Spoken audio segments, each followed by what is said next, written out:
இருக்கு. இனி வீட்லயே பானிபூரி செய்யலாம் எல்லாரும். ஆச்சி பானிபூரி கிட். சம்மர் வந்தாச்சு. What's your plan for this holiday? எங்க கிட்ட விட்டுருங்க, நாங்க பாத்துக்கிறோம். GT Holidays.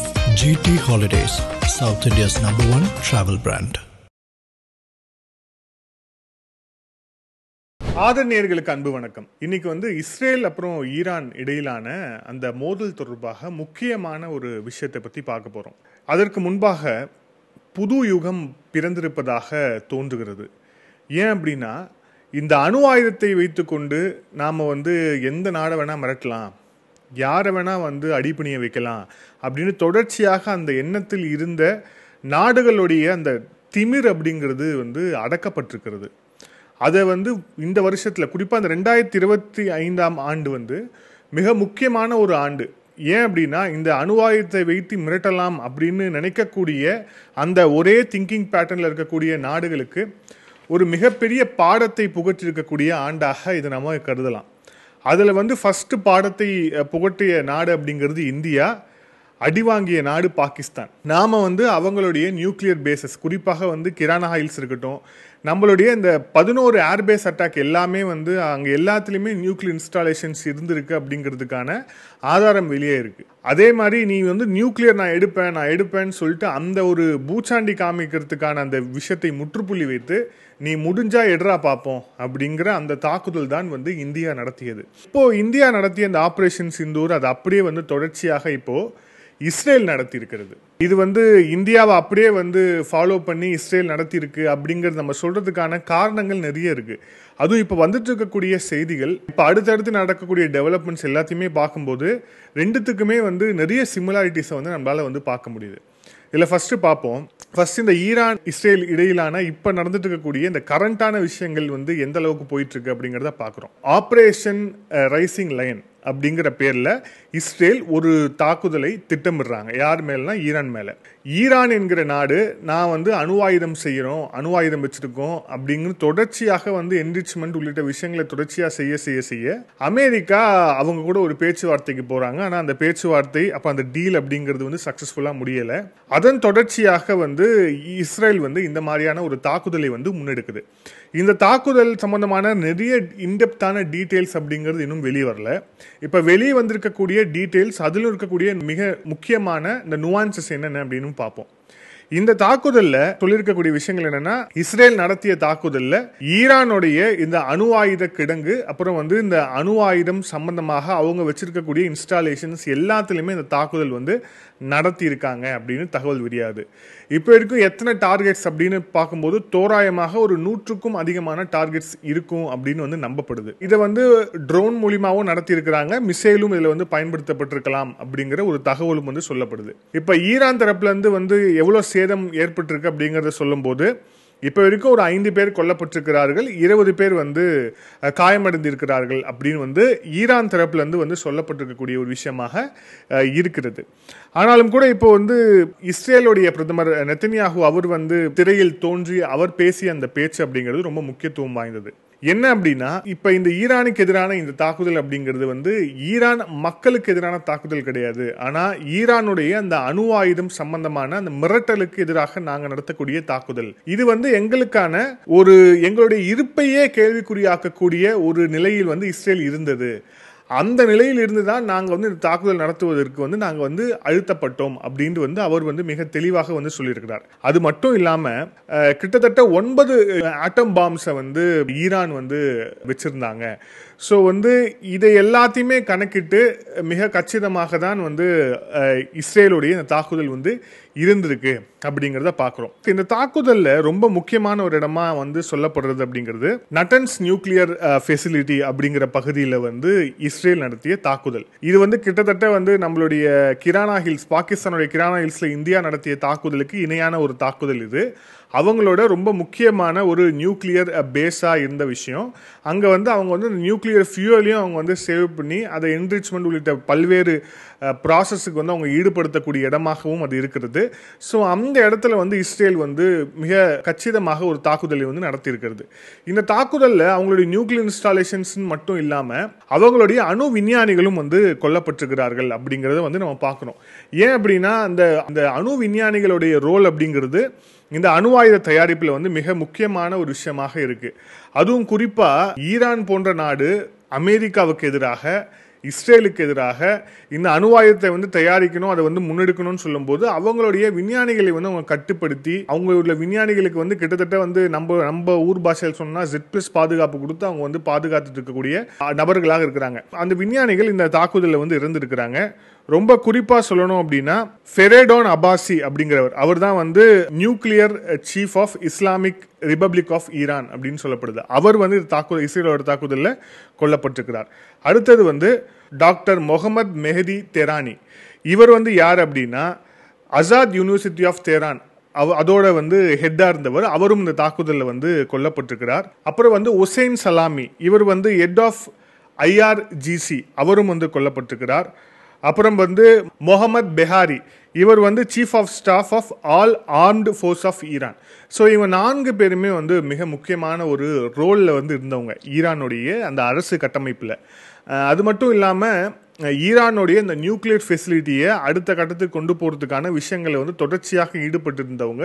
அதில் இருக்கக்கூடிய இந்த 2 சயின்டிஸ்ட், அந்த 2 சயின்டிஸ்ட்டுமே வந்து கொல்லப்பட்டிருக்கிறார்கள் இந்த இஸ்ரேலோட தாக்குதலில். இது வந்து இஸ்ரேல் அந்த இன்ஸ்டாலேஷன் நடத்தக்கூடிய தாக்குதலில் வந்து அவங்களும் வந்து எதாச்சியாக வந்து கொல்லப்பட்டிருக்கலான்னு நம்ம வந்து புரிஞ்சுக்க முடியாது. ஏன்னா இவங்க எல்லாருமே ரொம்ப டாப்பில் இருக்கக்கூடிய லெவலில் இருக்கக்கூடிய ஆளுங்க அப்படிங்கிறதால இவர்களையும் குறிவைத்து தான் இந்த தாக்குதல் வந்து நடந்திருக்கு அப்படிங்கிறத நம்ம வந்து புரிஞ்சுக்கலாம். இதில் இப்போ இந்த இஸ்ரேல் நடத்திய இந்த தாக்குதலுக்கு பிறகு ஈரான் வந்து நாங்கள் வந்து கடுமையான ஒரு பதிலடியை வந்து கொடுப்போம், இஸ்ரேல் வந்து இந்த மாதிரியான ஒரு தாக்குதல் வந்து நடத்தி இருக்கிறாங்க அப்படின்னா இது அமெரிக்காவுக்கு தெரியாமல் இருக்காது, இதை நாங்கள் வந்து ஒரு நாளும் சகித்து கொள்ள முடியாது, மிக கடுமையான பதிலடியை நாங்கள் வந்து இஸ்ரேல் மேலே வந்து நாங்கள் தொடுப்போம் அப்படின்ட்டு வந்து அவங்க சொல்லியிருக்கிறாங்க. ஸோ இதற்கு வந்து ஒரு பாதுகாப்பு நடவடிக்கையாக என்ன பண்ணியிருக்காங்க, இஸ்ரேல் என்ன பண்ணியிருக்காங்கன்னா அவங்களுடைய இந்த ஏர்போர்ட்ஸ், எல்லா ஏர்போர்ட்ஸுமே வந்து இப்போ வந்து தற்காலிகமாக மூடப்பட்டிருக்கிறது. கிட்டத்தட்ட வந்து மக்கள் யாரும் வந்து வெளியே வர வேண்டாம் அப்படின்ட்டு வந்து இஸ்ரேல் மக்களுக்கு வந்து அறிவுறுத்தப்பட்டிருக்கிறது. ஒரு ஸ்டேட் ஆஃப் எமர்ஜென்சி, அவசர நிலை அப்படிங்கிறது இஸ்ரேலில் வந்து பிரகடனப்படுத்தப்பட்டிருக்கிறது. ஸோ அந்த மக்கள் எல்லாத்துக்குமே தயாராக தான் இருக்கிறாங்க அப்படிங்கிற அந்த விஷயத்தை பார்க்குறோம். அதே மாதிரி அரசாங்கமும் வந்து அதை நோக்கி என்னென்ன விஷயங்களை வந்து எடுக்கணுமோ அதை எல்லாத்தையுமே வந்து எடுத்திருக்கிறாங்க அப்படிங்கிறத பார்க்குறோம். இப்போ இந்த விஷயத்துக்கு இன்னொரு மாறா பாருங்க, அமெரிக்காவுடைய secretary of state Marco Rubio அவர் வந்து சொல்லும்போது என்ன சொல்றாரு, Israel took the unilateral action against the Iran அப்படின்னு சொல்றாரு. இது வந்து இஸ்ரேலுடைய ஒரு தனிப்பட்ட தாக்குதலின் விளைவு, இதற்கும் அமெரிக்காவுக்கும் தொடர்பில்லை அப்படிங்கிற மாதிரி அமெரிக்கா வந்து இதை வந்து காமிக்கணும் அப்படின்னு நினைக்கிறாங்க. ஆனால் எல்லாருக்குமே தெரியும் அமெரிக்காவுடைய உளவுத்துறை, அந்த உளவு தகவல்கள், அதுக்கப்புறம் வந்து அவங்களோட டிப்ளமேட்டிக் சேனல் இருக்கக்கூடிய அழுத்தங்கள், இது எல்லாத்தையும் இது எதுவுமே இல்லாமல் இஸ்ரேல் வந்து போய் தாக்குதல் நடத்தியிருக்குமா அப்படின்னா அது மிகப்பெரிய ஒரு கேள்விக்குறி தான். கடந்த ஆண்டு ஏப்ரல் மாதம் ஒரு தாக்குதல் நடத்தப்பட்டது. அப்போ வந்து பைடன் வந்து அமெரிக்காவுடைய பிரசிடெண்ட்டாக வந்து இருந்தார். ஆனால் அந்த தாக்குதலில் கூட ஈரானுடைய இந்த நியூக்ளியர் ஃபெசிலிட்டியை வந்து நோக்கி இந்த தாக்குதல் வந்து நடத்தப்படலை. ஆனால் இப்போ நடத்தப்பட்டிருக்கக்கூடிய தாக்குதல் அப்படிங்கிறது அவங்களுடைய நியூக்ளியர் ஃபெசிலிட்டியை நோக்கி நடத்தப்பட்டிருக்கக்கூடிய தாக்குதல். அதாவது ஆயுதத்தை நம்மளுடைய எதிரி வந்து தயாரிச்சுட்டான் அப்படின்னா அந்த ஆயுதத்தை அடிக்கணும் அப்படிங்கிறது தான் எல்லாரோட குறியா இருக்கும். ஆனால் இப்போ இந்தியா செட் பண்ண ஒரு பேட்டர்ன் இருக்குல்ல, அந்த பேட்டர்ன் என்ன அப்படின்னா எதிரி அந்த ஆயுதத்தை எடுக்கிறதுக்கு எதை யூஸ் பண்ணுவான், அவன் கையை தானே யூஸ் பண்ணுவான். ஸோ நீ கையை உடச்சிரு, கை இருந்தால் தானே அந்த ஆயுதத்தை எடுக்க முடியும், கை இல்லைன்னா அந்த ஆயத்தை அவனால் எடுக்க முடியாது. ஸோ கையோட அப்படிங்கிறது வந்து இந்தியா செட் பண்ண ஒரு பேட்டர்ன், குறிப்பாக அந்த ஆப்ரேஷன் சிந்தூரில் கிட்டத்தட்ட அதே மாதிரியான ஒரு பேட்டர்ன் தான் இப்போ இந்த தாக்குதல் நடத்தியிருக்கிறாங்க. அப்படிங்கிறதுலே நம்ம என்ன புரிஞ்சுக்கலாம் அப்படின்னா ஈரானால அட்லீஸ்ட் இன்னும் கொஞ்ச காலத்துக்காவது இந்த நியூக்ளியர் வெப்பன் சிஸ்டத்தை நோக்கியோ, அதே மாதிரி அணுதாயத்தை வெளியே இருக்கிறது உள்ளிட்ட விஷயங்களை நோக்கியோ, இல்லை அணு ஆயுத ஆராய்ச்சியை நோக்கியோ இன்னும் சிறிது காலமாவது அவங்களுக்கு வந்து அவங்களால போகவே முடியாது, கட்டாயமாக போக முடியாது அப்படிங்கிற ஒரு வெளிப்படையான உண்மை தெரிஞ்சிச்சு. ஏன்னா அவர்களுடைய கை உடைக்கப்பட்டிருக்கிறது. இஸ்ரேலால் ஈரானுடைய அந்த கை அப்படிங்கிறது, மிக முக்கியமாக அந்த அணுசக்தி கை அப்படிங்கிறது உடைக்கப்பட்டிருக்கிறது.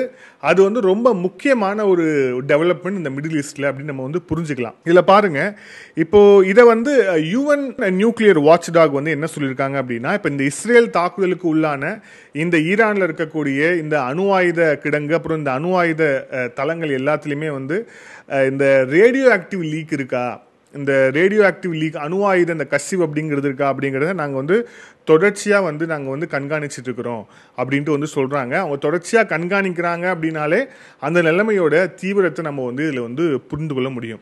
ஸோ இப்போ இதுக்கு பதிலடியாக வந்து ஈரான் என்ன செஞ்சுட்டு இருக்காங்க அப்படிங்கிறதையும் பார்க்குறோம். அதையும் வந்து நம்ம பார்த்துருவோம். இஸ்ரேலுடைய தகவலின் அடிப்படையில் ஈரான்லேருந்து 200 ட்ரோன்கள் இஸ்ரேலை நோக்கி வந்து தாக்குதல் நடத்த வந்து வந்துகிட்டு இருக்கு அப்படிங்கிற தகவல் வந்து வந்திருக்கு. ஸோ 200 ட்ரோன்கள் அப்படிங்கிறது வந்து நம்பர்ஸில் வந்து ரொம்ப பெரிய நம்பராக இருக்கலாம். ஆனால் அதை விட அதிகமான ட்ரோன்களை அனுப்பி ஈரான் வந்து ஒரு கடுமையான ஒரு பதிலடியை கொடுக்கணும் அப்படிங்கிறது வந்து திட்டமிட்டு இருக்கிறாங்க. இது வெறும் ட்ரோன் தாக்குதலாக மட்டும் இருக்க போறதில்லை, பேலஸ்டிக் மிசைல்னு சொல்லிட்டு நிறைய விஷயங்களை நோக்கி வந்து ஈரான் வந்து தயாராகிட்டு இருக்கு அப்படிங்கிற தகவல் தான் வந்து கொண்டே இருக்கு. இதுல இன்னொன்னு பாருங்க, ஈரான் வந்து இஸ்ரேல் மேல நடத்திருக்கக்கூடிய இந்த ட்ரோன் தாக்குதல்ல ஈரான் பயன்படுத்தியிருக்க ட்ரோன் வந்து ஷாஹித் 136 ட்ரோனை தான் வந்து அவங்க பயன்படுத்தியிருக்கிறாங்க. இது வந்து ஒரு ஈரான் தயாரிப்பு. இது வந்து ரஷ்யா வந்து உக்ரைனுக்கு எதிராக இந்த ட்ரோன் தாக்குதலில் இதே ட்ரோனை வந்து பயன்படுத்தியிருக்கிறாங்க. இந்த தாக்குதலே வந்து ஒரு சூசைட் ட்ரோன் அப்படின்னு சொல்லப்படுது. இது வந்து தற்கொலைப்படை தாக்குதலுக்கு இணையான ஒரு தாக்குதல் நடத்தக்கூடிய ஒரு வல்லமை வாய்ந்த ஒரு ட்ரோன் தான் இது. ஸோ இந்த ட்ரோனை தான் வந்து ஈரான் வந்து பயன்படுத்தியிருக்கிறது. ஸோ ஜோர்டான் வான் எல்லையில் இது வந்து பறந்ததுக்கான வீடியோ ஃபுட்டேஜஸ் எல்லாமே இப்போ வெளியாக இருக்குது. ஸோ ஃபஸ்ட்டு வந்து ஈரான் வந்து ட்ரோன் தாக்குதல் வந்து தீவிரப்படுத்தியிருக்காங்க அப்படிங்கிறத பார்க்குறோம். இப்போ இந்த ட்ரோனோட ஸ்பெசிஃபிகேஷன்ஸ் மட்டும் ஒரு சின்னதாக ஒரு விஷயம் பார்க்கலாம். இது வந்து மேக்ஸிமம் 185 கிலோமீட்டர் ஸ்பீடில் வந்து 185 கிலோமீட்டர்ஸ் பர் ஹவர் ஸ்பீடில் வந்து பயணிக்கக்கூடியது. இதோட மேக்ஸிமம் ரேஞ்ச் வந்து 2500 கிலோமீட்டர்ஸ். அதே மாதிரி MD550 பிஸ்டன் இன்ஜின் வந்து இதுக்கு வந்து யூஸ் பண்ணுறாங்க. ஸோ ரொம்ப ரொம்ப சக்தி வாய்ந்த ஒரு ட்ரோனாக தான் வந்து இது இருக்கு அப்படிங்கிறத பார்க்குறோம். இந்த ட்ரோனை தான் வந்து ஈரான் வந்து இப்போ வந்து இஸ்ரேல் மீது வந்து ஏவிட்டு இருக்கு அப்படிங்கிறத பார்க்குறோம். இல்லை இன்னொன்று பாருங்க, இந்த தாக்குதலுக்கு சவுதி அரேபியா உள்ளிட்ட நாடுகள் வந்து கண்டனம் தெரிவித்தாங்க. அதே மாதிரி அமெரிக்காவும் வந்து இஸ்ரேல் நடத்திய தாக்குதலுக்கும் எங்களுக்கும் சம்மந்தம் இல்லை அப்படின்ட்டு வந்து சொன்னாங்க. ஆனால் இஸ்ரேல் மீது ஈரான் நடத்தக்கூடிய அந்த ட்ரோனை வந்து இன்டர்செப்ட் பண்ணுறதுக்கு சவுதி அரேபியாவும் உதவி இருக்கு, அதே மாதிரி அமெரிக்காவும் விழிப்பாக இருக்காங்க. அப்போ இதுலேருந்து என்ன தெரியுது அப்படின்னா, ஈரானுக்கு எதிராக வந்து இப்போ இந்த தாக்குதலை வந்து நான் கண்டிக்கிறோம், இந்த தாக்குதலுக்கும் எங்களுக்கும் சம்மந்தம் இல்லை அப்படின்னு என்னதான் விலகினாலும் கூட சவுதி அரேபியா வந்து இஸ்ரேல் மீது அந்த தாக்குதல் நடக்காமல் வந்து பார்த்துக்கிறாங்க, இன்டர்செப்ட் பண்ணுறாங்க ஈரான் அனுப்பக்கூடிய ட்ரோன்ஸ் அப்படின்னா அதில் இருக்கக்கூடிய செய்தி அப்படிங்கிறது மிக தெளிவான ஒரு செய்தி. இந்த தாக்குதல் வந்து நடைபெறுவதற்கு முன்பாகவே பல நாடுகளுக்கு இது சம்பந்தமான தகவல் வந்து தெரிவிக்கப்பட்டிருக்கலாம் அப்படின்னு வந்து நிறைய ஜியோ பொலிட்டிக்கல்ஸ் எக்ஸ்பர்ட்ஸ் வந்து இப்போ வந்து சொல்ல ஆரம்பிச்சிருக்கிறாங்க. ஸோ அதன் வெளிப்பாடு தான் வந்து இஸ்ரேல் மீது தாக்குதல் நடத்துவதற்கான அந்த விஷயங்களை செய்யாமல் இந்த இத்தனை நாடுகள் வந்து அது இன்டர்செப்ட் பண்ணுறாங்க அப்படின்னு பார்க்கலாம். இதில் இன்னொரு ஆங்கிள் என்னன்னா, நேட்டோ நாடுகள் எல்லாமே அமெரிக்கா கட்டுப்பாட்டில் இருக்கக்கூடிய நாடுகள் தான் நேட்டோ நாடுகள். ஸோ நேட்டோ நாடுகளும் இஸ்ரேலை பாதுகாப்பதற்கு இப்போ களத்தில் வந்து குதிச்சிருக்காங்க அப்படிங்கிறத பார்க்குறோம். ஸோ கிட்டத்தட்ட ஈரான் வந்து ஒரு தனித்து விடப்பட்ட ஒரு நாடாக தான் இப்போ வந்து இருக்கு. ஆனாலும் கூட ஈரான் வந்து அந்த பதில் தாக்குதலை வந்து தொடர்ச்சியாக வந்து தீவிரப்படுத்துவாங்க அப்படிங்கிற அந்த விஷயத்தை வந்து நம்ம வந்து எதிர்பார்க்கலாம். இன்னும் அடுத்தடுத்து வந்து இது வந்து அணுவாயுத போரை நோக்கி நகர்கிறதா இல்லைனா 3ஆம் உலக போரை நோக்கி நகர்கிறதா அப்படிங்கிற அளவுக்கு மிக கடுமையான ஒரு டென்ஷன் வந்து மிடில் ஈஸ்ட்ல வந்து போயிட்டு இருக்கு. ஸோ இதோடைய அடுத்தடுத்த அப்டேட்ஸ் என்னன்னு பார்ப்போம். இந்த காணொலியோட இறுதியாக நம்மளுடைய இந்திய வெளியுறவுத்துறை அமைச்சகம் வந்து ஒரு அறிவிப்பை வந்து வெளியிட்டிருக்கிறாங்க. அது வந்து ஒரு அவசர அறிவிப்பு. ஈரான் அதுக்கப்புறம் வந்து இஸ்ரேல் இந்த 2 நாட்டிலுமே இருக்கக்கூடிய இந்தியர்கள் பாதுகாப்பான இடத்தில் வந்து செல்லுமாறு அறிவுறுத்தப்பட்டிருக்கிறார்கள். அது மட்டும் இல்லாமல் அங்கே இருக்கக்கூடிய லோக்கல் இன்ஸ்ட்ரக்ஷன், அங்கே இருக்கக்கூடிய உள்ளூரில் இருக்கக்கூடிய அரசாங்கம் கொடுக்கக்கூடிய இந்த பாதுகாப்பு நடைமுறைகளை வந்து ஸ்ட்ரிக்டாக வந்து ஃபாலோ பண்ணுங்க அப்படின்னு சொல்லிட்டு இருக்கிறாங்க. அதே மாதிரி இந்த 2 நாடுகளுடனும் டிப்ளமேட்டிக் சேனல்லையும் வந்து இந்தியா தொடர்ச்சியாக வந்து பேசிட்டு இருக்கிறாங்க. ஸோ அங்கேருந்து வந்து தேவைப்பட்டால் இந்தியர்களை வெளியேற்றுவது உள்ளிட்ட விஷயங்களையும் வந்து இந்தியா அடுத்தடுத்து இறங்கும் அப்படின்னு எதிர்பார்க்கப்படுது. எப்படி இப்போ உக்ரைனில் வந்து இந்த மெடிக்கல் ஸ்டூடெண்ட்ஸை வந்து இந்தியா வந்து அந்த போரின் சமயத்தில் வந்து வெளியேற்றியதோ அதே மாதிரியான ஒரு நடவடிக்கையும் இந்தியா வந்து இறங்கலாம் அப்படின்னு எதிர்பார்க்கப்படுது. ஸோ அடுத்தடுத்த அப்டேட்ஸ் என்ன அப்படிங்கிறத பொறுத்து வந்து பார்ப்போம். மீண்டும் இன்னொரு காணொளியில் சந்திப்போம். அதுவரை நன்றி, வணக்கம்.